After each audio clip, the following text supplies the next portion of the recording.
ప్రపంచ రాజకీయాల్లో పెను సంచలనం.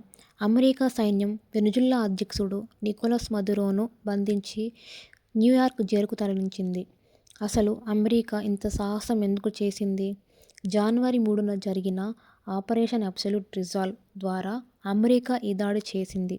మదురో ప్రభుత్వం డ్రగ్స్ స్మగ్లింగ్ మరియు తీవ్రవాదానికి పాల్పడుతుందని అమెరికా ఆరోపిస్తుంది. కానీ దీని వెనుక మరో బలమైన కారణం ఉంది. అదే వెనుజులాలోని అపారమైన చమురు నిధులు. ప్రపంచంలోనే అత్యధిక చమురు నిల్వలు ఉన్న దేశం వెనుజులా. ఇప్పుడు ఆ చమురు బావులన్నీ అమెరికా ఆధీనంలోకి వెళ్తున్నాయి. ఇది దేశ విముక్తి కోసమా లేక చమురు కోసమా అన్నదే పెద్ద చర్చ.